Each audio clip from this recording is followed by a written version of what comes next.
Polluted Thoughts Podcast, real talk with real people. I'm your host, Colin Garrity. Crazy. That's like the one that's gonna be like next like Black Ops sequel. Yeah. Yep. I didn't really, after Black Ops 3, I didn't really pay much attention. You cut off at the right moment, to be honest. Yeah. Because 3 was mediocre. 4 I didn't bother. I stopped playing on like a lot of them, to be real, until like probably like the new Modern Warfare remasters, and then I did friggin' Cold War, and then I dropped out after that. Yeah, I played a little bit of Cold War. I don't think I bought the game, but I played a little bit of it. It was, I mean, I liked the idea of like, it's almost like a Quentin Tarantino spin-off, so to speak, where it's like you get to be immersed in like something that already happened, and you get to kind of like run along and have your own little storyline that probably didn't exist really. So it's cool to do that comparatively to like just running missions and like regular Modern Warfare. I agree. And just even just the structure with like, I don't know, the zombies and shit like that. Yeah. Just, like, back to like more of the classic kind of stuff, and then they kind of deviated again when they did all the newer Modern Warfares. Well, it was like going back and forth between like Treyarch and Activision, right? Where it was like Black Ops was Treyarch and Activision was like Modern Warfare and stuff. Yeah, weren't they like, they were one company and then like something happened, they beefed, they split, and then they were like every other game back and forth. What an interesting concept for like a video game. It is. I mean, it makes sense though. It's the only reason they can pump them out the way they do. Yeah, true. Very true. Well, we're live, man. We're live, dude. Man. Yeah. AV-8 back in the spot. Another Polluted Thoughts podcast. Second time. It's probably like, I think it was exactly 30 episodes ago. I think we were episode like 47 or 48. Yep. This is like 77, 78. Five. Oh, yeah, it's been a minute, man. How you been? It has been. Yeah, that was like almost a year ago, I feel, at that point, too. Yeah, maybe a little bit. I think it was like last April, maybe? Yeah, that makes sense. So it was like probably a year ago. Yeah, man. Right after you came on, I went on like a little like hiatus, and like me and Frank kind of stopped the podcast for a little bit. Life became like a little overwhelming. I mean, it happens sometimes. Like, it's all about consistency, but sometimes you still have to take the breather. I mean, hey, you're back, and you can see the consistency still. Yeah, it's that's just like the main key with anything, man. Exactly. You can just stay consistent. You can either like work. I don't know. With art, it's a little bit different than like a regular working mindset, I guess, because like in my working mindset, I want to bang the shit out so then I can chill after. For sure. It doesn't really work that way with art. No, I agree. At the same time, I mean, I was just saying the other day, even with art, it's like no one's immune to being like, no one's immune to burnout, really. Like, it can happen to all of us, and people can definitely overwork themselves with the art, even if they're doing it every day. Like, even if you're a hobbyist, there's hobbyists that burn themselves out from trying to do it too fucking much, to be real. Let alone the professionals. Exactly. Especially like if it's a financial thing too.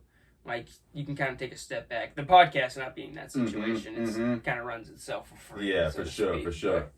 But, yeah, man. How you been, though? How you doing? I've been doing good, bro. I've been doing good. I mean, definitely I feel like a lot of change since last time I've been here. I mean, kind of slowly getting ready to release some more music, but just even outside the music, I don't know, just life's been a lot different lately for me. So, yeah, I definitely appreciate it. I'm glad to be here. Dude, I'm always happy to talk to you and see you.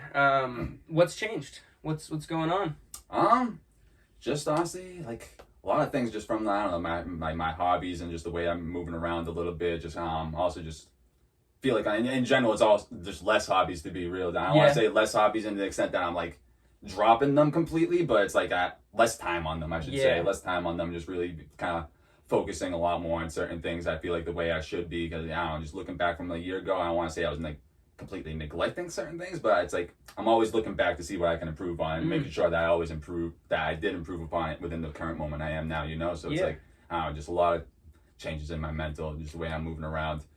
That's never negative, man. That's always good. Self-reflection, it's always good for the soul, man. Exactly. Take a minute, it's necessary. step back. It's necessary, and we're also always so in the moment. There's so looking into the future. Sometimes you forget to take that step back. Yeah. You can't get caught back in any of them. You have to be able to look at the past, stay in the present, look toward the future without getting caught up in any of those three. Yeah, that's true. Because, past already happened. Present's all you got. Future ain't nothing, really. Yep, yeah. Ain't guaranteed. Make sure you're working for it, but you have to also keep your plans malleable enough that if something unexpected happens, you know how to bounce back from it. You ever see those people that, like, work on, like, a 5 to, like, 20-minute range where they're not planning out further than that? Yeah, like, let's work within this couple minute range and like let's be productive, and then I'll go to the next frame, and then I mean, I guess if you can make it work, yeah, but I feel like most people can't really make that work. No, It becomes like a chaotic organization, to be real. It's even if you know what you're doing, they're like bounce between one thing and another too quickly. It's like extreme micromanagement almost. Yeah, I mean, honestly, me being like rapper, producer, doing like some media, my own media stuff and all that, it's like I feel like I can fall into that trap of getting into those things, but I'd say that's one of the things I improved on in the past year, is just making sure things are in a more structured manner. Like yes, I had things down and like I write things down for what I want to do in the day, but now it's like I gotta do this during a certain time frame, something else. So it's like that's like the type of time I'm really trying to be on recently. Especially people like you, and I feel this way as well, where it's like you have a lot of hobbies and interests and like professions too, like you're doing, like you said, the music, the producing, the media, like those three, like just doing one is hard enough. And then the hobbies on top of that, like I know you're like a disc golf guy, and then like whatever other hobbies, like I do like cards and stuff like that, and like sports memorabilia, and then like it adds up quickly where it's like I got no time to do like anything. Like I gotta like dedicate one day to doing this, the next day to doing that, or like figure out how to do two. And Metro Boomin said, I've said it 1 million times on the podcast, but he said something like, as long as you're doing one thing towards your end goal each day, if you gotta take the call, you can take it. We always love taking phone calls. Yeah, what's good, man? Not much, man. I'm in Fitchburg right now. I'm actually like doing a quick podcast right now. Yes, sir. Yeah, what's good with you?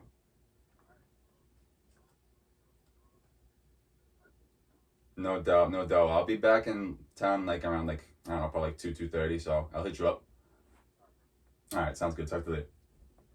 I love the phone calls on PTP because you never know where they're gonna land. You know what I'm saying? No doubt. Like I had one just the other day. It was like 2 podcasts ago. Someone called us live, and I just saw him. I was on Route 2, just driving home from work, and I hear like, "Is that Colin Garrity?" And I look over, and it's like one of my boys just like in the car right next to me on the highway. And then he calls me on the podcast, and it was just like, it's always just good answer. Like my dad's called me a couple times. No doubt. I mean, that was my homie Fizz. I don't know if you know him. I mean, he's really known back in the day. Like when we were in high school, he did like a lot of like clothing. I don't know if you're familiar. Word of Mouth.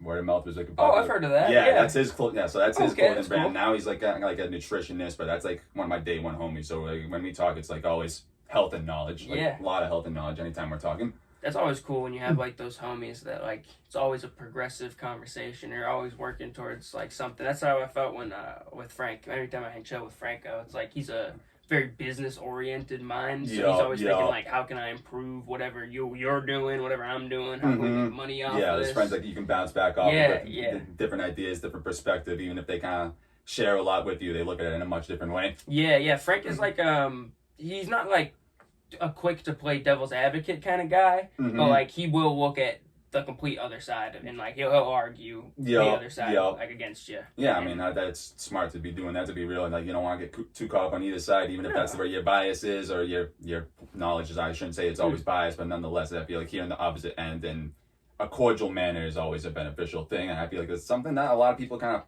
I don't want to say a lot of people push it away, but yeah, no, a lot of people do kind of push those tough conversations away sometimes, or those opposite perspectives away, when it's really, they just shouldn't. I feel like a lot of people just really have to learn to just have a tough conversation. Just talk. It's like the boom. It's seriously, it's like the boomer. I don't know, the boomer memento or something like that, where like they just like don't talk about anything. It's like you can't talk about shit. They made it like, it's like families and stuff like that. I feel like they just don't really talk about shit. The next generation above us now we're starting to kind of like break that. Even like they're starting to realize it too, where it's like things need to be fucking talked about, or they don't get sorted out. Something has to break apart, or like to get fallen down to, like room for the new, Yeah, always. Do you feel like a struggle hanging out with people who aren't doing things or don't have those kind of conversations? Like, do you feel like kind of like when you're hanging there, you're like, I'm getting complacent kind of thing? 'Cause sometimes I'll be hanging out with people. It's like I know I should be progressing on whatever I'm doing, but instead I'm just like out doing whatever with like. I've definitely been there for sure, but also at the same time, I feel like in pretty much like slowly, like since 2021 and even into more recently, it's like a lot of my like closest friends that I used to like hang out with and just kind of do regular shit, they're all like in different areas now. Like some of them aren't too far realistically, like some might be in Gardner or New Hampshire or some shit, and there's other like close ones, like my day one homie since middle school, he's in Florida and shit like that. So it's just I don't like, yeah, I still have homies I hang out with. I'd say Mole's probably the biggest one, to be real. But other than like that, and like maybe a select few people, it's like I don't really get distracted like that anymore. Yeah, I feel you. It's weird how that starts to happen, because that's like, I'm 22 now. Most of my friends are like 23, 24. You see how like their lives are starting to form. Like all of us are starting to go in separate directions, and it, like you said, like they're not far, but it's further enough where it's not like you can just come over every day kind of thing like we used to. Yeah, no, I feel you. I mean, I think you're going through that basically at the same point as me, because like 5 years ago, that's like right when I started like actually taking music seriously, going to the studios for the first time. A couple of years after that was when homie moved, like my day one homie moved, and just everything kept changing more. So as I got into the music career, but not really even it was weird because it just naturally happened. It wasn't like I was so focused on my music career that I was pushing people away. It's just everyone just. So we're doing their own thing while you're doing your own thing. Yeah. That's what's like kind of the beauty about it. You know, there's like a beauty in the struggle, so to speak, but you know, it's not really a struggle, but you know what I'm saying? It's like 100%. You can 100%. See it like people starting to have families, or people starting to grow into like whoever they're supposed to be. Yeah, the funny thing with that too is like honestly, most of my friends I was kind of just referring to, they're definitely like mostly like the single ones with no kids, and all the people I'm working with in music. Almost all the people I'm working with in music have like kids, or in the like mid-30s, a couple younger ones, but it's like, yeah, that's another thing too, is like them being around a bunch of people like that have kids but are still creators. That's forced me to learn patience in another way than I had before, for sure. And probably for them as well, just like that must be such a struggle to be able to balance like a family life and your own dreams and aspirations. Exactly, like, I know that's usually when like the end of the road kind of hits for like a lot of dreams and stuff, where like you're aspiring to be something, and then the next thing you know, you're having a kid, and you kind of like got to drop what your ambitions are. Yeah, exactly. I don't know, just being around so many like people that haven't dropped those passions while still having the kid, and somehow find that balance. It's honestly been wicked inspirational in a way. It is, yeah, for sure. Is that like Young Coffee? Young Coffee has kids? He has like 2 or 3 kids. His brother has kids. DeAndre, which is the guitarist in Providence, he has kids. It's a lot of people around me have kids, man. That's just the people from the same area. Yeah. You said, obviously you've been working with Mole a lot too. Yep. No kids. I know that was. I'm happy we actually got a song together now, because that was like on No Gimmicks. That was like a super unexpected thing. Like, there's a few people like you, or like some of the other homies in music that we kind of know we hang out like that, but it's like on a grand scale from like his friend group and then my friend group, or his supporters and all that. They've like, it's definitely like not really much of an overlap except like a few people, and then but low key, that's been one of my longest friendships, like 10 plus years now at this point. So now we finally found like a common ground to push it forward to, and he actually is like holding on to a song that I produced, and it's just him on it as well. So that's it's dope.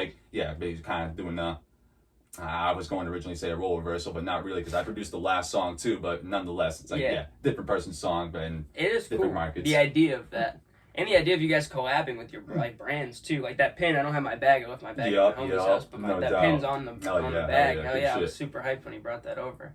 But what's it like working with Mo? I mean, like, he's a complete different genre. Yeah, much different genre, to be honest. To be real, I mean, like, our process was really just like, I don't know. He heard what I had playing at one point, and then he kind of just wanted me to send it to him. And honestly, it's weird because even though we live mad close to each other, to be real, but nonetheless, it was still not an in-person thing for the most part. He did his creative process on his own after I like sent him it, but after that, I told him, I was like, bro, we're mad close to each other. You need to come record here. At the very least, if you're going to write on your own, I at least want you to record here. So if there's something I want slightly changed or anything like that, I don't want to have to freaking text it to you and go up the, it's like, bro, come up the street and let's just get this shit done, to be real. So plus, when you do the stuff in person too, it's like an ambiance to exactly, it. There's like a general vibe that you can feel in the song. And in the past, like, again, another thing I've been doing in the past year more is just a lot more of those in-person sessions with my friends that are in this general area. It's like, as much as I appreciate the internet, it's like I don't want to say I'm completely done with the internet for collaboration, but I'd much rather people be in the same space. Like, and doing that more so with him, Marcel, Young Coffee, me 978, because we've done a few things recently. It's like, that's dope too. That's another genre too. Like, out of the Marcel, I feel like, is more of our kind of like he's in our general niche. vibe. Yeah, exactly, our niche, like kind of knit of like boom bap and like classic kind of like hip hop rap. And then me, I feel like, is more of like a hip hop like gangster rap. Man. I definitely feel like it's more. I don't want to say it's like, what's the good word for it? I guess radio presentable, for lack of a better word. It definitely has like that radio sound while still feeling very like hip hop. Definitely, I agree. That's cool to kind of work with like a little bit of everybody too. Marcel's somebody I gotta get on, man. I've talked to him a couple times, and then like some stuff happened like where I had to take like the last month off, and I was like, I'll hit you back up. We've been back in communication now. But he's super talented, man. I learned about him through like some other kid I worked with. He just happened to be homies with Marcel. He's super cool. No, he's definitely super cool. I'm definitely like glad to finally actually be like working with him on a more consistent basis too, because I've known him for probably like 3-4 years now. He came through. He came by my place like I want to say about a year ago during winter, and then we like plotted on doing a couple songs together. We got like a couple beats together. We just never really ended up doing it. Now then he's actually one of my neighbors now, low key. Oh, but, shit! Yeah, man, so yeah, now he's been coming around a lot ever since that's happened, and like maybe like every week, 2 weeks, depending on like his availabilities, and yeah, we're just having like a lot more in-person, not even just the in-person sessions, but it's like with him compared to like Mo. Granted, with Mo, he's been a long time friend of mine, so it's a little bit different, but I'm like kind of just getting to know Marcel, so we're like sitting down for like an hour, a couple hours, and just naturally getting into the workflow while we're hanging out with each other, so that's very different than what I'm used to doing. Yeah, that is super. That's a cool thing too. I was thinking about that actually like yesterday. It was like it's always like a leap of faith, so to speak, when like you're making a new connection with an artist and like you're gonna go hang out with them and to make music. It's like you never know really where it's gonna go. It usually ends up being pretty positive. Most definitely. 90% of the time in my experience. But. Yeah, and then just doing all these in-person sessions now, and just I feel like the next step for me is like want to document them, to be honest, and make sure people can like see the behind the scenes, and even if it's not something that's put out till however later, like years later or months later or something like that, just have something to show the behind the scenes process. Because I mean, think about it, like us growing up, and then like the music itself is some part of what we love, but it's like, if you look at the whole culture, the people that are the big fanatics about it, they always saw the interviews, the behind the scenes process, all the studio sessions with like all their favorite people coming together, or maybe like little cameos in each other's music videos, even if they're not in the song and stuff. It's like that all adds value to everyone's overall brand, I feel like. It's almost like a historical thing too. Exactly. Like looking back on it, we can like look back, 10, 20, 30 years from now, it's still all gonna be there. I mean, hopefully. You saying that too. That's funny you said that, because can't remember who, someone I was talking to on Twitter. I'm pretty active on there, but you are pretty active on Twitter. They were just, we were talking like how like one of the biggest facades with the internet is that it's gonna always be around forever. Like you gotta make sure you all like, I don't know, if you got anything that's about you or like published with you online, download that shit. Even like a web page, you can turn a web page into a PDF, keep that. So it's like I've been doing that a little bit more. Like all the like little articles I've had on me between like the Sentinel or like a couple other things I've done, I make sure I save all those immediately. So who knows when they're gonna go away. Actually, even just recently too, what was a big situation. So like one of the side branches for MTV, like one of their older websites, like from like a lot of their stuff from like 15, 20 years ago, they just did like a whole mass archiving of their stuff. So there's a bunch of older MTV stuff that's like no longer available on the internet. Gone. Wow. Gone. That's crazy. Because I was just like thinking the other day too, we keep all our stuff on like a hard drive, like a big fatty one that I keep like all of the, it started probably in like the 20 or 30 range of the podcast, so we have like 50 or 60 of them on there. But it was like, my thought too was like, what if YouTube just goes down one day? And it very well could. It very well could. I mean, I didn't even think about this getting into this topic. Honestly, these are very organically flowing, these topics. But too, another thing that happened along those lines, it's like just about a month ago, it's like my main SSD for my computer, they just randomly failed. So and it's funny too, because it's an SSD, and you're aware of that. It's like the SSDs are supposed to be more stable than the friggin' mechanical hard drives. It should just randomly shot the bed. Literally like 3-4 years, like anything before a change of direction, and like basically the last year later, I lost all the files for that. I left my everything, and even like my upcoming album that I got. Because I mean, I got an EP this summer, but I got another upcoming album I'm planning to do probably during like winter. That shit, like all the files for that, are gone, like the recording sessions, I should say. I got my beats thankfully on the MPC, so it's like that I can get back, but it's like all the recording sessions or people sending me stuff, or the few beats that are from other people besides myself, all that shit's gone. Damn, all that shit's gone. Tough, man. Yeah, storage is such a fucking problem, bro.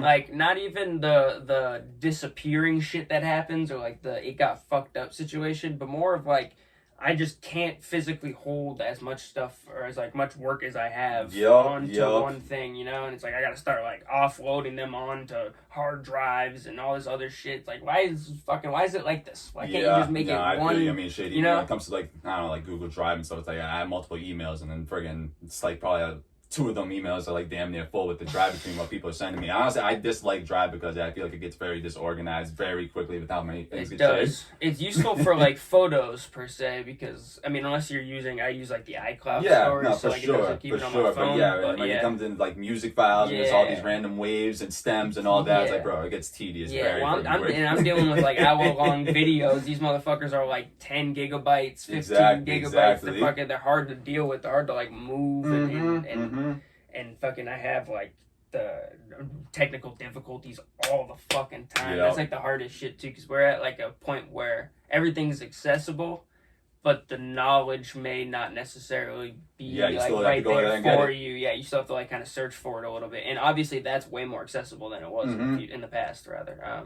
But like still, like you get like your mic and an interface. You're like just starting rap. It's like what the fuck do I do? What the fuck is ghost power? What is, you know what I'm saying? Yeah, I mean, it's funny because honestly, even I did that honestly before I went to the studio. I literally didn't use my mic for probably like a year and a half or 2 of only just because I was uncomfortable with how to go about it. I really wanted people to like kind of like I don't know, just for lack of a better way to say it, kind of coach me in the studio and stuff. And I feel like yes, being self-sufficient and stuff is really good. And I definitely feel like a lot of like people, especially if you're on a budget constraint, you should start to become self-sufficient when it comes to like the studio spaces and stuff like that. But also the one thing that kind of takes away from is like just artist development or people actually bouncing ideas off of each other and stuff like that. Now, like even how I said earlier with Mole, how I want to record in my space. It's I want maybe you could change that where maybe we can change this up a little bit, just having those types of get a little bit closer to the mic and have your vocal tone a little bit like that. It's like the little things like that can definitely help learning. And once you actually learn those things, the workflow becomes a lot quicker. But if you're going in there completely clueless, like you said, you're not going to really think about all that. So that's interesting. You seeked out, like, rather than looking for the information yourself and possibly, like, fucking the situation up and coming at it from the wrong angle, you seeked out, like, just seeing how they do it professionally or somewhat professionally. Yeah, a little bit of both. It's like after I felt like I hit a roadblock, I was like, I need to be a little more hands-on. And it's a good perspective to have on, like, just, like, things in general for knowledge. Like I hit the roadblock instead of just stopping and moving on. Like I seeked how other people did it. Exactly. It's like I feel like I am very good at learning like on my own, but again I'm very well aware of when I hit those roadblocks, and once I'm aware of that, it's like I need to switch things up. I mean even recently too, it's like when it comes to just my music process, I'm starting to do more things with like no samples and play my keyboards and stuff more, but it's like I'm also getting to a point where it's like, because I wasn't classically trained with the piano, I was in a band, but I played trumpet. But because I don't know much about like the swift movement with the keys and certain chordings and stuff like that, it's like I'm like doing these like weird workarounds for it, and I'm kind of like sick of doing these workarounds, to be real. I'm trying to make sure everything flows as quick as possible. Yeah, man, that's shit. I don't know, like less than you know about the piano is less than I know about it's way down there, man. Like I know barely any. I took like a piano class in like college for and stuff. Sure. But I'm sitting there like trying to, just learn songs. I know keys and such. And then my little brother is like a savant. He comes over. My little brother can play like classical music. Hell yeah, that's dope. I feel like I'm really the only musically inclined person really in my immediate family. Well, Well, that's also like a cool angle too, though, because like then you kind of like people come to you with the music stuff. Exactly. Like, you know what I mean? It's kind of like I don't know. Sometimes with your family it can be a little awkward, so to have something to like always have a conversation going about, especially like an interest. Exactly. Cool. But it can also be like I don't know. I felt like when people find out I do music, they're always like, "Oh, you do music," and sometimes it can be like a little like not overwhelming, but just like. It's like, all right, I'm just trying to kick it. Like, we're trying to chill. We're at a function. No, I feel you. I mean, I'm definitely, like, if I'm in the right space, I'll make sure people know what I do and stuff like that. But also, I don't like to force those types of conversations. Or even going to, like, I don't know, I've been in Boston a lot the past year, kind of building with certain people out there, just going to certain showcases and talking with people, networking and stuff like that. And it's like, again, sometimes I'll just be like, what's up? I'm a rapper, producer, yada, yada. But it's like, I don't like forcing that. I'd rather kind of like organically start talking to somebody like in the crowd or whatever, then be like, oh yeah, I'm doing this. And if I have to force it, then but there's a time and place for that, and you shouldn't be doing that every single time. I agree. I was just about to say that there's a time and space to be like not throwing yourself per se, but almost like, you know, I do this. Like, how can I get involved with you? How can we work together? Da da da da. Da. See the opportunity arise. Exactly. But then I also feel the same way you do, where like I almost feel like it comes off like somewhat not maybe like almost egotistical. Maybe that's not the right word.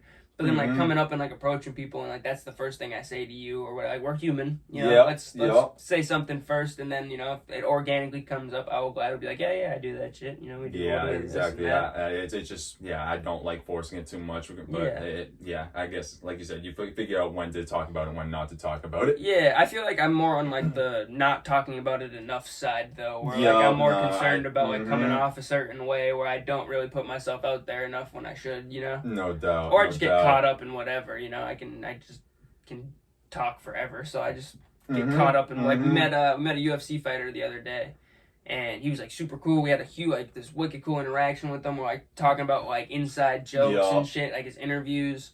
We're having like a 5 to 10 minute interaction, and like we leave. And I just think to myself, like, I didn't even fucking mention the podcast, like, one time, you know? And, like, this guy, he, like, followed me on Instagram and everything afterward, but, like, I didn't even, you know, like, I should have put myself out there, and I didn't. So it's, like, finding, like, a balance between, like, not coming off like that. I'm on the almost opposite side of that, because I'm still a very introverted person, even though I might not seem like it at this point. I'm definitely a very introverted person, so I grew up just being the type of person to just listen, observe, and I didn't use my voice enough, and now I'm at the point where it's like I'm using my voice and just speaking up when I need to. It comes more natural. Yeah. I mean, as you grow, it kind of needs to. Naturally. Where it's like, I mean, especially in our space, too. Like, if you're not being out there, not, like, putting yourself in, like, a almost vulnerable situation where, like, you're not exposing yourself, but exposing your craft, your art. Yep. For what it is, then, like, I don't know, it's like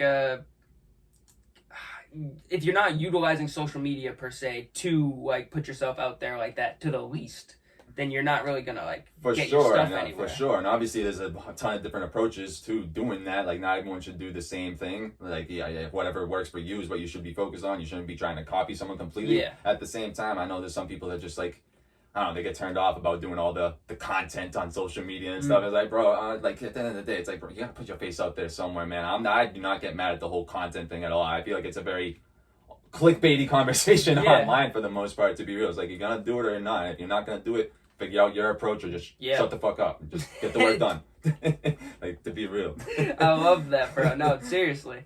Because it's like, I can never hate on someone who's trying to do something. You know, if you're putting it out there, I'm not. Even if I don't like it, like there's a lot of people like who put out music that I do not really like groove with, that I wouldn't listen to. It's not on my playlist, but I respect the hustle and I'm willing to support them just based on their efforts. No, 100%. Because you know we see that ourselves, putting in the work, trying to like.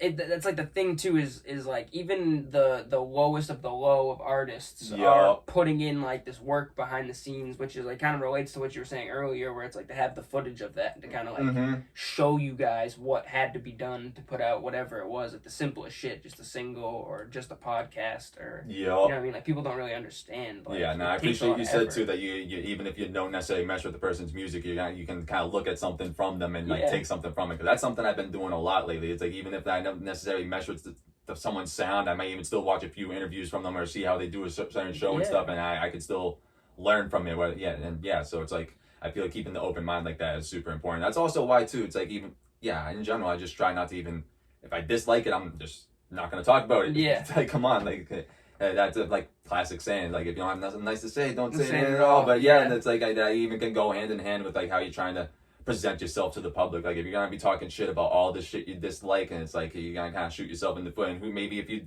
might dislike this person's art, but you might get along with them as a person, and then you fuck up that connection by saying something stupid. Like, come on, man.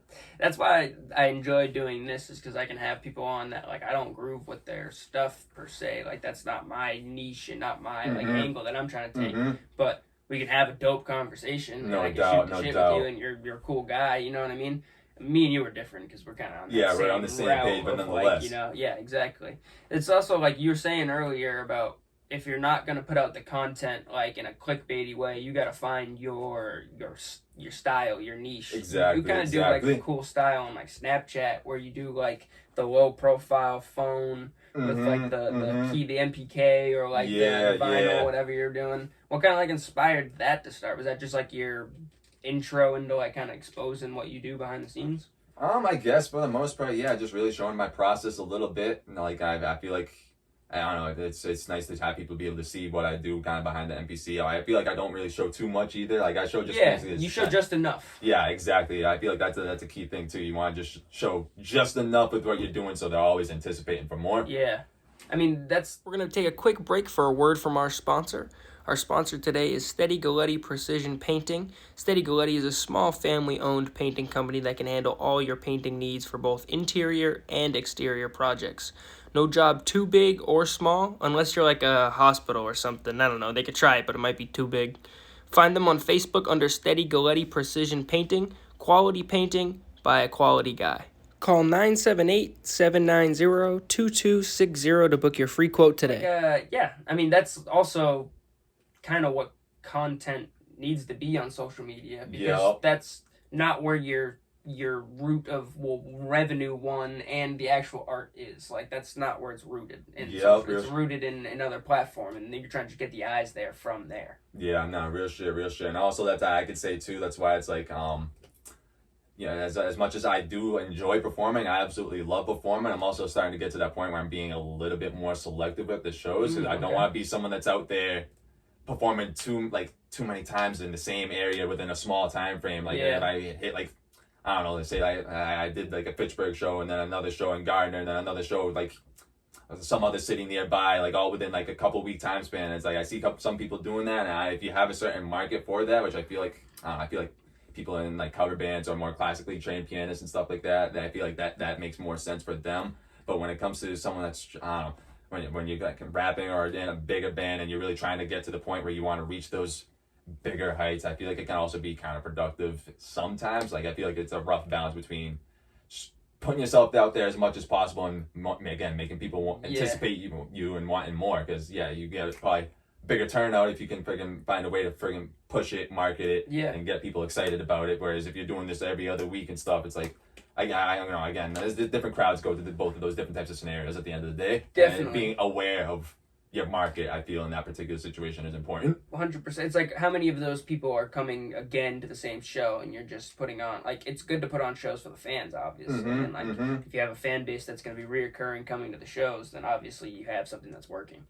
But if you're like still aspiring to get to that point, I can see what you're saying, where it's like, it's going to be the same people most likely if you're going 2 towns over to do another show, and then 2 towns over to do another show, and you're doing it with the same people. If you want to make people kind of like anticipate something. Plus also with rappers it's a little bit different, because like we only have like a certain catalog of music. And then within that too, there's only like a certain amount that you want to play live, or that you think is going to like rocket the situation out. So like, to be playing the same stuff too, like over and over and over. I remember we talked about it with Fendi. Fendi said something about like just being more selective. Like, if I make people wait around here, they're gonna want it more. And I also have to be more selective about like, is this opportunity gonna bring me further? Is this opportunity gonna bring me to like meet these next people? Am I opening for somebody? Am I doing the same thing that I just did last weekend? Kind of thing? Exactly. Like, I don't know, you just have to learn how to make those decisions. I feel like that just comes from experience a little bit. I feel like honestly one thing that validated my feeling too was just looking in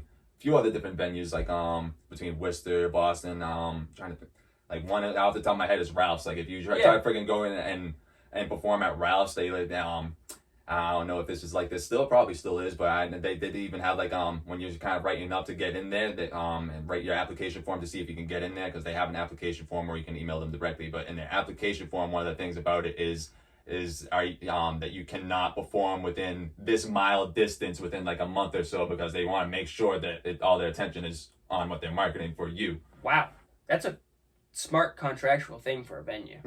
I bet obviously that's a big thing with like huge venues and such. Like, exactly. But for someone, Ralph's is like having like the little like, I'd say mid-sized, and some people might not expect that. And I don't know, after I saw that and a couple other places, like, all right, I guess it makes sense. Like, it might be frustrating when you first read it, but then you think about it, it makes sense. Yeah, small venue size, large venue like population. It's the size of like a like you said, like moderate sized concert when you're in there. Like I went and saw we all got like sick, including like Sam Buck and like Kip the Fog.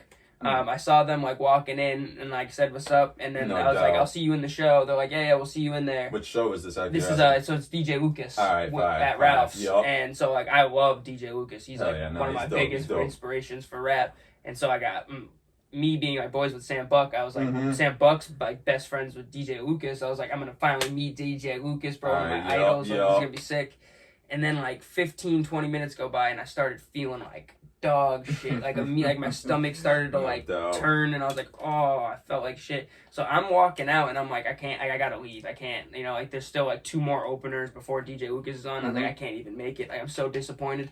And I'm walking out, and Sam Buck texted me, and he's like, me and Kip just got the illest stomach bug.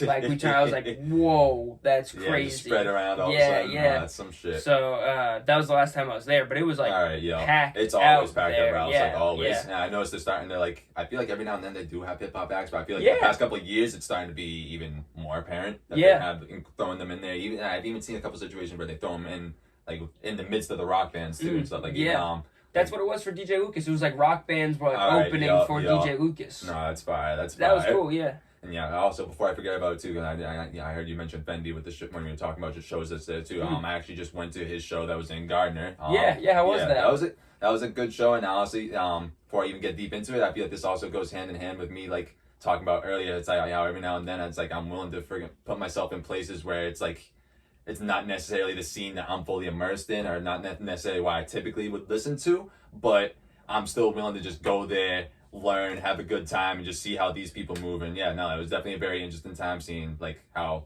that show went. Everyone there had like the performers all had extreme energy. They got the crowd moving and stuff. So that was just really cool to see. But also just the way they would put together a show compared to how like in the few ones I've done, or seeing how Young Coffee's done them, or a few other like the bigger local entities around here have done them. They all do things like a lot differently. So it's very cool seeing that. It is always cool seeing that too, because I went to the first one that they did of that last like February. I think. I had like just gotten back from vacation, and I went to that with some of the boys, and it was a great time. It's a great venue too for like that scene, because there's like the bar right there, and then you got all that space to kind of like mosh pit rock out. It's a really good venue, to be honest, like an underused location for whatever reason. When back in the day when we were trying to put together that show for PTP, that was one of our venues that we originally like when we couldn't do the Valley anymore, and we were like calling around that one, and it's like relatively cheap, dude. It was like $300 to rent it out, or like something like that. I was like, that's it.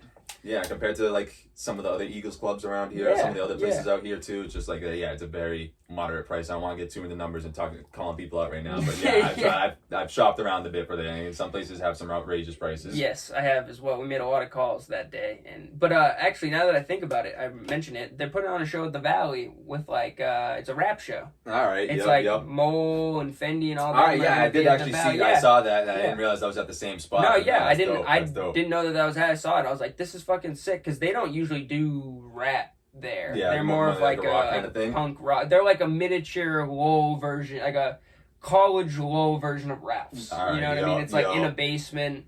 It's an unfinished basement. You go down there, it's like lights hanging and that kind of vibe.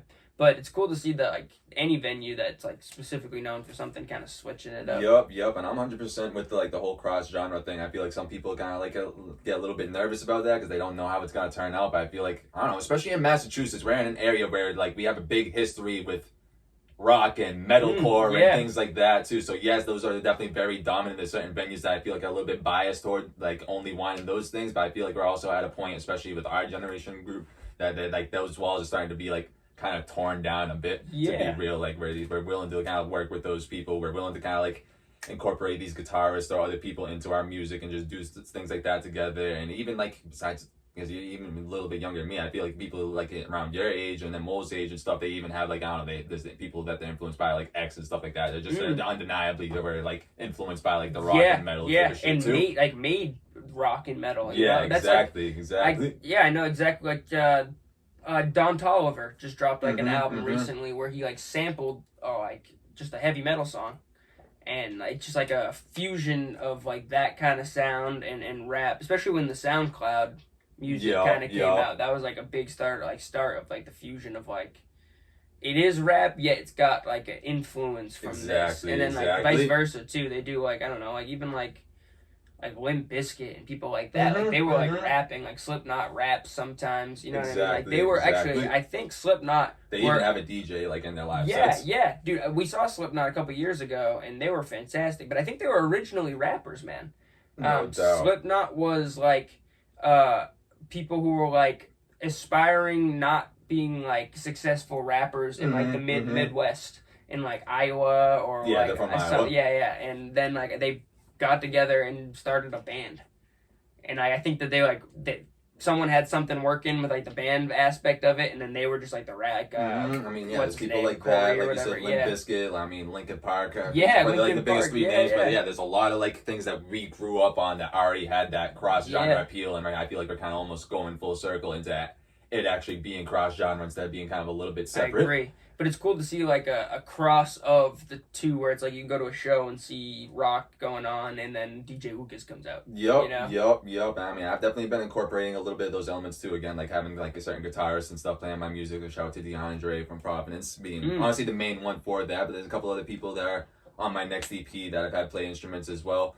So it's like I very much enjoy those types of environments and stuff. And and then compared to like what we're talking about right now, how we brought the few names I brought up, it's like as I don't know, we actually mentioned X and shit, but I mean, even still, it's like my stuff is definitely like still more rooted in the boom bap side, while still like meshing the rock. And then you have some people like that are kind of like more like the rage music, or the people with like, I don't know, like Little Peep and stuff. It's like kind of more on like the sad boy vibe. When I was starting to do cross genre stuff, a lot of people were like, oh, you doing something like Little Peep? Like, no, dog, I'm staying boom bap, man. Like, shout out to Little Peep, but no, that's not what I'm bringing to the table. That's not what I'm bringing to the table.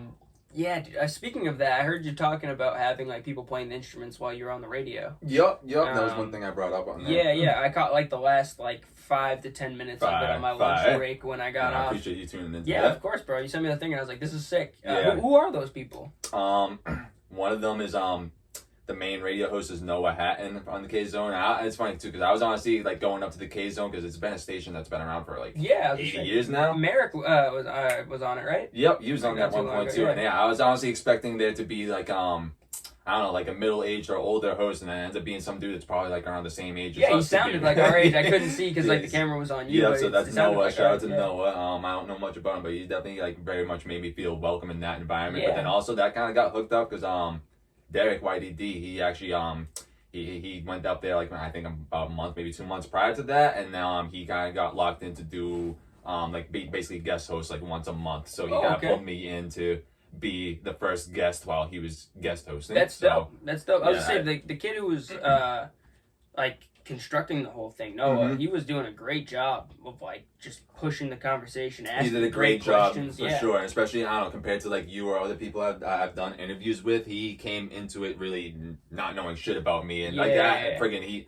but nonetheless, it's like after I walked in, I could still see like you, he had like friggin' the list of questions, and he even like did like a last second look at my Instagram and stuff like that as we were like getting in there. So it's like he said you can tell he actually cared about it, wasn't just completely winging it either. Yeah, he just it seemed like he took the whole thing from like a professional approach, which like I'm assuming how he carries himself when he's doing everything on the radio. You kind of have to. It's a much different setting than I am in right now because I feel like I get worried. My boy did a radio show actually in Lowell, and it was like a later night. It was like 8 to 10 or like 7 to 9 or something like that slot. And that makes sense. A lot of college radios around that time. To be real, I was kind of surprised that we did ours around like noon. Granted, that wasn't a college radio now I think about it, but nonetheless. Yeah, I mean that was a real ass radio station. Like that was a little bit. This was like a little different where he's doing like a interning kind of thing. No doubt. Like every Thursday he had his own 2 hours. All right. Shout out DJ B Rad.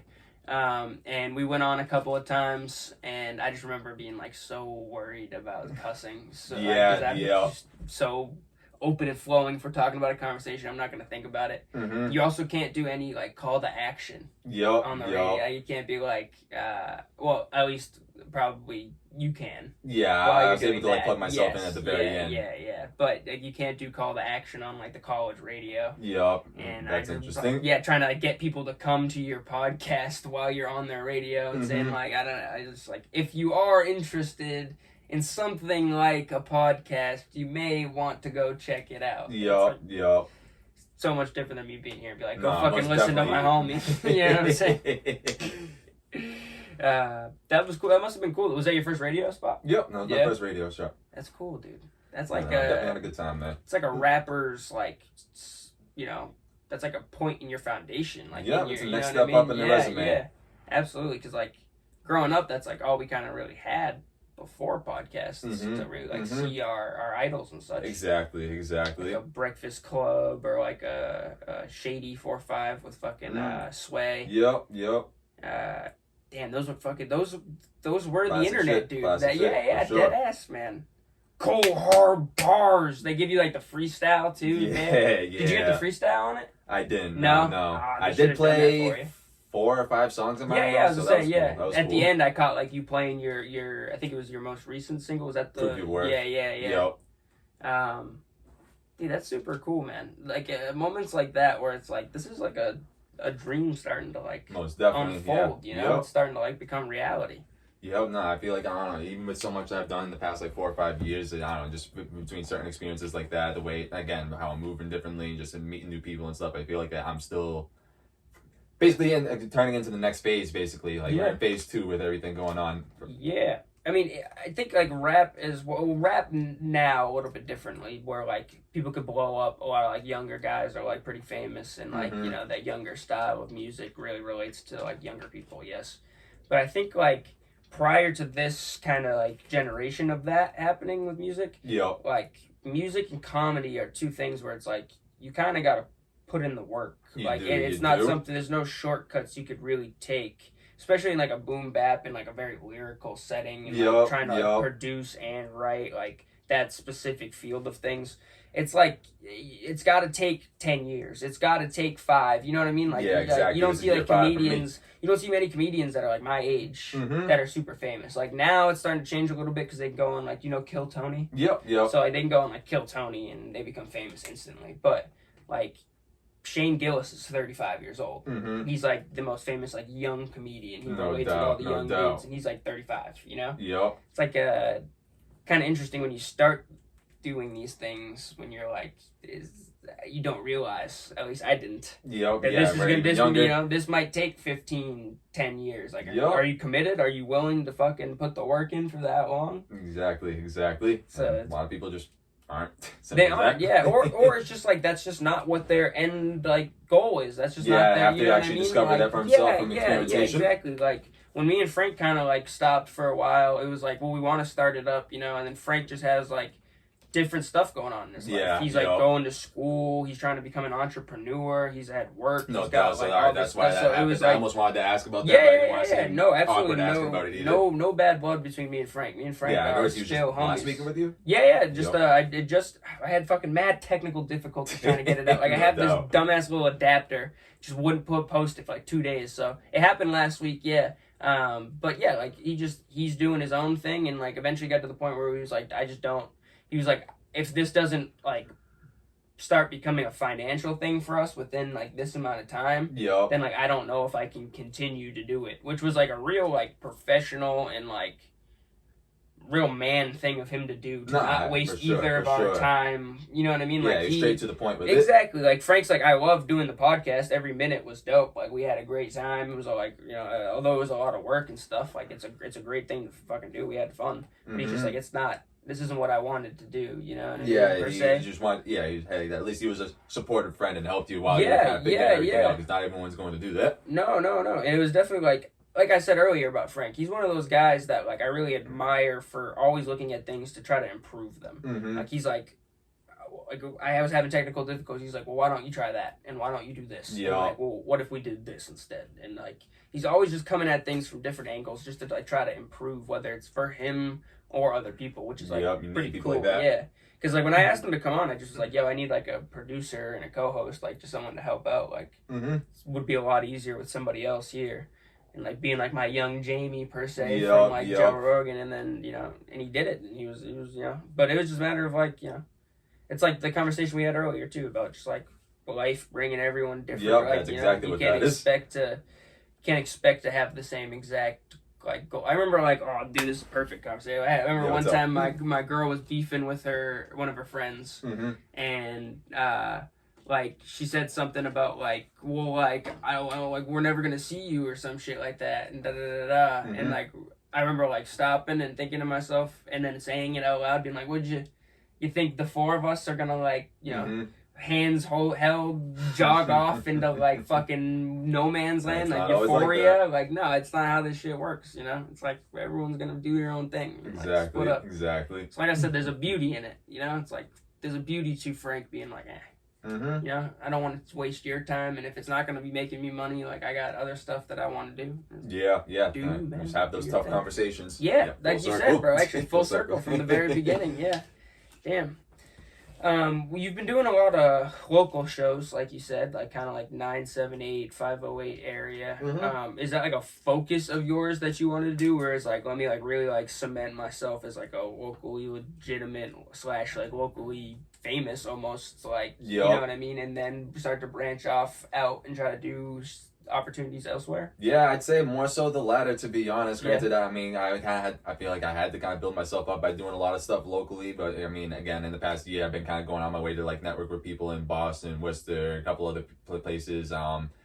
People like Young Coffee have brought me on to shows in like New Hampshire and stuff like that. So I have performed in a couple of different areas, but yeah, my shows where it's like I'm on the my name is on the bill. That definitely has been mostly local, and yes, it does. Yeah, it comes from wanting to just make sure I kind of cement myself and kind of build up my fan base here. Because as much as I love the power of the internet, it's like it's still important for you to have, still have you be locally rooted and stuff. There's people that have a ton of followers on the internet that can barely even get a show together. Yeah, you know, it's true. So it's like I feel like that physicality, like or being in the same physical space together, is still very much an important thing. And I do want to like kind of like slowly expand to other areas. I mean, I'm actually, if I can, I'd like to get something in Boston by the end of the year. Like after I do these two shows, like after I do this one at the Boulder on August 3rd and then River City on August 31st, my focus is trying to figure out something in Boston, to be honest. Yeah, grow into the city. I think that also too, like your shows, not even just the ones that you put on, like the ones that like like down the Boulder, part of it. Yeah, like the ones that you're just at, they feel more like intimate. It's like whether it be like a smaller or even a bigger venue, it's just more of like a connection happening when you're in a local show. It's like I know this person, like it's just it's a little bit cooler of an experience than just going to like a show where it's like somebody you may not know. Yep. And even when it comes to that, when it comes to like the Respected Rejectz shows that I put together, the people that have been to them, or you just look at them, probably notice, but it's like they're in like a smaller to mid venues for the most part, and it's like I don't put too many people on the bill, and not to friggin' say that's a wrong thing to do, but it's like typically you probably see like I don't know like maybe 7 people on something. It's like every one of these Respected Rejectz shows has had three, three exactly, just to keep them to focus and instead of making the sets friggin' 10, 15 minutes how it usually is when there's 7, 8 people there. It's like we're up there for like half hour, 45 minutes each. We're doing our thing. It's some other my friends of mine that are like performers too. It's like I don't know, they like how are you doing this for 45 minutes, man? It's like I got good breath control. I know how to talk to people. It's like the crowd engagement is also something that kind of prolongs. It's like I'm not just going from song to song. It's like I definitely like talk about things, explain things a little bit. And if I do go from song to song, it's like I don't know, it transitions in a good way. I try very much focus on the whole experience, but again, I like to give people that time to like kind of spotlight themselves as a full artist, especially because also everyone that's on these for the most part, it's like they got like I don't have to worry about them not being able to fill up the half hour because we got catalog. Yeah, absolutely. I think it's almost like a showcase. You're like spotlighting these 2 other artists and then showcasing their work as well as spotlighting yourself. And exactly. Your and the shows that have bigger amounts of people, again, I'm not necessarily opposed to that at all, but just what I was focused with these more local shows. It's like I want the spotlight to be on them, and then as we expand to doing Boston and these other areas, that's when I'll start to friggin' add more people. Absolutely, and that's also like one of those situations that you can feel open about, like expressing what you're doing. That's what I've always felt about like these local events, like whether that be like the River City one, or like I remember the one that was in right in the middle. It might have been the first like kind of River City. It was that was Zen Fest. That was basically like you're right. That basically was like what led into River City. Yeah, exactly. So like those kind of like meetups and like shit, like spotlights and showcases almost are like the perfect kind of situation for the local people, where you don't have to feel like you're an egotistical asshole for coming up and spreading what you're doing. Exactly. Because I remember one time I went to a show and somebody came up to me and said, like, what do you do? Mm-hmm. Like, just immediately, that's how you started the conversation? He was like, hey, how you doing? Like, I'm so-and-so, like, what do you do? And I remember I said I did the podcast, whatever, and and my boy was like, before I could even answer, he's like, shit, man, I do life. Mm-hmm. And I was like, that was the best answer you could have said to anybody asking that. Yeah. Just because it seems like everyone there was a creative and an artist. I'm sure he'd been like, everyone he talked to had probably been like, hey, I do this, check my shit out. So, like, that's just how he approached it.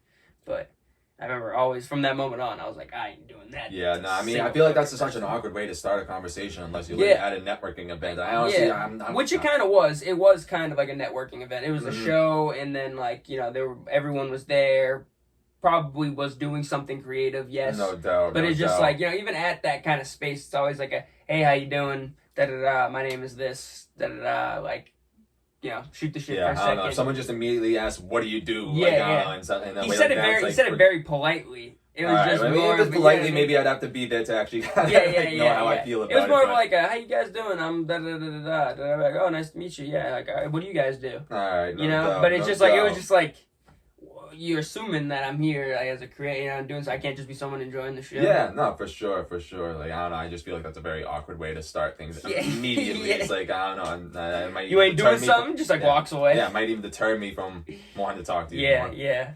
Oh, man. Well, River, you got those 2 shows coming up. Yep. August 3rd at the Boulder. Yep. That's a Rejected Rejectz show. Yep, Marcel Stefan is going to be on it, and I'm going to announce more details on it very soon.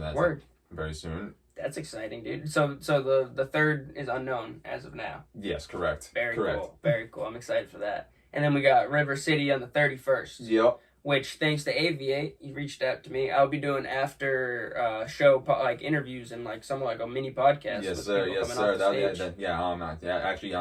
YDD. We were in like a group text with WhatsApp. He was saying apparently he originally like thought about asking you to do that with the year prior to that. They did. They reached out like the day of. I think. No doubt. Maybe you reached out to me from them. I think. So maybe. Was like, hey, like, I know it's kind of last minute, like, you got, and I just had work, and I was like just getting ready to go to work. I almost called out too. I was this close to calling out. No doubt. Well, I mean, if that's the case too, I'm glad to see that it's still able to happen in the future. And that comes from they obviously see the work that you're putting in, and I mean, sometimes that has to happen. Sometimes, like, if something doesn't work right then, sometimes just connect with the person again.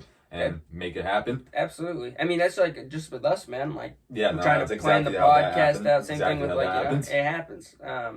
I'm excited to like talk to some of the comedians too. They're still doing like the comedian set over on the other, so that'd be cool because that's like earlier in the day. Mm-hmm. Kind of get a little bit of mix of everything. Exactly. I got to get the Young Coffee people on here. I got to go on there. That'd be a good conversation. Yeah, absolutely, dude. They're super cool. Damn, dude, we just talked for an hour. Has that really already been an hour? Yeah, dude, we just did an hour. Yeah, that's fine. 57 minutes. It did go by quick, man. It's always like it's like a trip when I look back on the podcast because I have a hard time like unless it was like a real like fucking knee slapper, like unless you like someone says something that bent me over and I'm always gonna remember what they say. Pause. That said bent me over. Like I have a hard time remembering what we say because I'm in such like a trance with the conversation. No, I feel that. I mean, I feel like that definitely almost comes with the podcast formula things too, because even when I was on the radio and stuff, it's like you're talking for like 10-15, they do the commercial break, then they get another 10-15. It's like it's structured way differently than this is where it's kind of run on talking. We used to do like a 30-minute when I had like a different way of recording the audio. We would just do like 30-minute segments. Take a break, get back into it, and then like usually it'd be just like a couple minutes, and just like put my ad in there to. Yeah, I mean you can still do that either way. Just splice up the video. Exactly. So then this way it's just a little less of a formed kind of thing. I like the idea of it being loose. Speaking of which, we need people like doing podcasts in our area more. Like there are people who do it. But we need like more of it, man. We really I definitely agree. Like, I mean, I feel like when it comes to that, it's like people kind of come and go with it for whatever reason. They do, it's not super consistent. I do see a couple things going on, like currently though too. But it's like, I'm not opposed to there being more and also just being variety because like yours is very specific with what you're trying to get. I can't even say that because you do get a variety of guests, but for the most part, it's a specific idea of just spotlighting somebody and just having a conversation. So it is like niche in that area, like not even niche, but like specifically that. But like you're right, it is like a variety. But like I only got one perspective, man. Like there's people out there who like got good stuff. Like I want to hear what they're saying, and they need to talk to the same people and you know, have different conversations. I also think that like maybe that the podcast isn't those people's actual dream. That they saw that as like maybe another showcasing or another spotlight or just like another thing that they could do to kind of just like push themselves forward, which is all great. Like do it if you're gonna do it. That's awesome. For sure. But like maybe those people came to that same realization where it's like maybe this isn't what I actually want. And no doubt, no doubt. With that being said, I also feel like this is a very like, if we're talking about this is like a Central Mass thing for the most part. Like there need to be more people in Central Mass, because there's people in like Boston or friggin' like they got Brookline and all that doing it. There's people. I think there's a few people in the Western Mass doing it, but yeah, Western and Central definitely. I feel like it's like it's more sparse for whatever reason. Specifically rap too. I feel like it's 100% specifically. Because I feel like in Boston we have like a huge rap podcast kind of scene going on. I see like there clips is. This past few years too, especially. Yeah, and then like. Yeah, out here more, we have like such a big community of artists and just like creatives in general, but there's not many people like talking. No doubt. But yeah, no, we definitely need that more in Central and Western Massachusetts. I don't know, me saying that too, actually, funny thing. Boston, this area, Fitchburg, is Central Massachusetts. We are not Western Massachusetts. Yeah, I do. So many people that are from Boston think this area is Western Massachusetts. It's just so wild to me. Like, no. We're right in the middle. Like almost right. Like northern. Yeah, Central Massachusetts. And even when it comes to that, too, it's like, honestly, the culture with both Eastern Massachusetts toward Boston, like our area here, and then Western Massachusetts, it's much different in all three of those areas. Very, very different. You know, the only person I can really think of that, but he's like almost like fucking like international, like Sam Buck. He's done everyone in like Massachusetts and Vermont and like he does everything. So I'm more thinking of like stationed, you know what I mean? Yeah, like I feel because he does travel around everywhere. To be real, I was listening to his shit for like almost like a year, and then I heard him like just randomly mention Fitchburg, and that's how I found that out. Well, so I was like a huge fan of Sam Buck. There was two people who like started podcasts like right around the same time. Like I had the idea during COVID. I was kind of like working it out. I had plans to do it with somebody else. They kind of fell through, and then I was like, I just gotta do it. And like the summer that I was planning up to do it, Sam Buck had like just started doing the podcast. Maybe he was like a year in. Yeah, he started in 2020. Yeah, so I think he was a year into doing the podcast, and then there was one other, these kids from Leominster. I don't remember the name of the podcast. I apologize, but it's Greg was his name. Monty Greg. They had a podcast with like a couple other kids. There's this kid. I don't know him very well. His name's The Zine. He was like a host on. He was like 3 or 4 hosts. I mean, I kind of wish I knew that was. It's weird because even me, a lot of people don't realize I'm based in Leominster too. Yeah. I mean, I always say I'm based in Fitchburg at this point because I'm super active there. But I grew up in Leominster, and it's like I don't know. I wish I saw a little bit more activity in Leominster for whatever reason. There's like a couple like spaced out things. Like like you said, that podcast. Like I wish I knew about that because I had no idea that somehow went over my head. And it's like there's pockets of us from Leominster too, like Big Molly's from Leominster and shit like that. On low key friggin'. Why did these look? I went to Leominster from 3rd grade to 9th grade too. Yeah, so like I'm familiar with like everything. But yeah, the media presence and like the music and the art that always seems to be like highly concentrated in Fitchburg when I'm talking about our two cities. Definitely. But like those kids did a podcast out of Leominster, and they were like pretty professional, dude. They had like a good like thumbnail image of all of them. Like it was like pretty. It was way better than the fucking this logo that I had. You know what I mean? It was like their faces, and it was all like cartooned. And then they had like a lounge. They had like. They were honestly a big inspiration for PTP because like I saw them doing what they were doing, and then I was like, well, not that like I could do it. It was not my idea. It was just more like this was my plan too. Yeah, like, I wanted to do something similar, and they had on. I don't know how many episodes they ended up dropping, but I remember 2 of their first 3 were Fendi and Jimmy Cran. All right, at that point I probably at least seen a clip, but I'm still unfamiliar with it. Yeah, but like other than like Sam Buck and them, like I don't really. I mean, Bay, he started one. Bay K. Yeah, he started one. But like I haven't really seen him post anything for a while. I liked his style too. It was much different formatted than like what we do. It was like a live stream kind of style. It was on Twitch and shit. Yeah, it was more of like the newer generation style, which like I don't really see people around here doing, which is kind of like a little shocking. I feel like that's a big thing. Yep. The more live stream style. Yeah. Well, I hope to see more podcasts. AV-8. Absolute pleasure having you on, bro. Come on. Yeah, dude, I got like lost in it. Like you said, it was like an organically flowing, you know. Every question that I kind of wanted to ask you kind of just popped up one conversation. Yeah, to be real, I don't know. I know I obviously see the notebook right there, but the way it flowed, it's like that thing almost wasn't there. I took a glance at it one time and I looked and I was like, I think I asked him everything organically. No doubt. This is from this was the first podcast we did, and then that's the second one. Fine. But yeah, dude, pleasure having you on. And look for his shows. Come to them, obviously. Are you doing like a pre-sale online for the Boulder one? Free show. Yeah, free show. Yep. Wow, look at this guy. Yeah, free show. And there's a couple other things I'm going to announce about it soon too. Because besides the artist, I'm trying to kind of do a couple things a little bit different just to make it a little more appealing. But yeah, details will be coming soon, August 3rd. Word. Free show at the Boulder in Fitchburg. They got drinks. They have food too. Just drinks. Just drinks. I mean, that's all you really need. Indoor. There's also a back patio area though, if you want to go outside and kind of vibe there too. So hell yeah, it's gonna be a vibe. I'll be there. Come check it out.